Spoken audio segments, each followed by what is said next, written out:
Rick Horrow back with you at Power of Sports. We're at a golf course. You don't realize it. That's the pagoda of the famous Indianapolis Motor Speedway. 4 of the 18 holes of the Brickyard Crossing are here inside the track. It's the Indy Women in Tech Championship presented by Guggenheim, and the 2 founders of this event, Commissioner Mike Whan of the LPGA and CEO of Group 1001, Dan Towriss. Thank you both. And when this was all put together a year ago, it was a concept, it was a dream.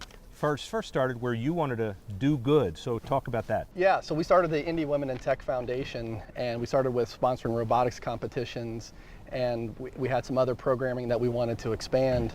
And then we came up with the idea of working with the LPGA. So met Mike Whan, went to one of the tournaments, and really saw what kind of role models that the players are and what they could provide to the tournament and to the cause. And so we partnered with the LPGA, and the footprint that that gives us to produce this kind of event just has greatly exceeded our expectations. This is a concept of doing social good in a unique way for training and women in tech as well. So basically you jumped at it.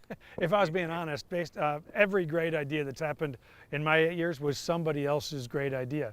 And I'm just been smart enough to your point, jump on the back of people that are smarter and think bigger than I do. And Dan was a great example. First time I met him, I didn't even realize the shortage that was happening in tech as it related to women in tech opportunities. He started explaining that, what they were doing here in Indianapolis. And it was one of those, happens to a lot of people, but when somebody tells you a story about something that's going on in a market, and my mind kept saying, the world needs to hear that story. I mean, we need to tell the rest of the U.S. and the rest of the world what's going on here in Indianapolis, because they've got it figured out, and now we got to unleash that idea. This has got to be about more than golf this week in Indy. This has got to be about making a difference, not only in Indy, but making a difference in young girls' lives and dreams. And if we can do that through Women in Tech, if we can do that through Fields and Futures, if we can do it through any one of those efforts, if we can change expectations of young girls, we'll change lives of adult women. And I know from your perspective, there's been a lot of discussion about doing what is necessary to empowering girls, kids, workforce, women. The charity almost led the event, right? Absolutely, yeah. I mean, as the commissioner said, that was the first component here. And when we got to meet the LPGA, got to meet the players, we agreed with the commissioner that the LPGA was a vehicle to make the message bigger, to make for a bigger opportunity with respect to what we were trying to do here. And I think that's in fact what we're doing here in year 1.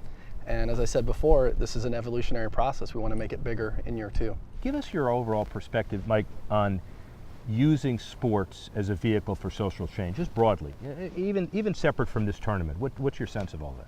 I think it's happening whether you want it to happen or not. So I remember the old campaign of I don't want to be a role model, and I always say to my players, you don't get the choice. Like if you're going to be out here and we're going to televise you in 170 countries, and young girls, boys, men and women are going to watch you, you're going to make an impact on their life. Stacey Lewis winning last week in Portland and donating her entire winner's check to the Harvey Relief Foundation, that moved people. In fact, it moved the sponsors that are on her shirt and hat to match her. One of the sponsors added another $1 million to it, and all of a sudden we're talking millions of dollars of movement in Harvey Foundation because one player decided to play for that as their charity. And I see that happen week in and week out. I see it impacting lives of young women all around the world. We started going and playing in Thailand 10 or 15 years ago. Women didn't play golf in Thailand. You just didn't see women on a golf course. Today, we have 10 players from Thailand on the LPGA. We have another 15 players that were in Q School last year. And when we go play in Thailand, our crowd is made up of more women than men. That's 10 years later. So if you don't think we're creating social change, I mean, when a young girl in Thailand 10 years ago couldn't dream of that, and now she's actually living that, that's what social change is all about. So as I tell players, you create social change even if you don't want to. So you might as well pay attention to it because the rest of the world is. It's going to be bigger. We have people who are on the same page that agree to take it to the next level. Rick Horrow, Power of Sports. Be back in a minute.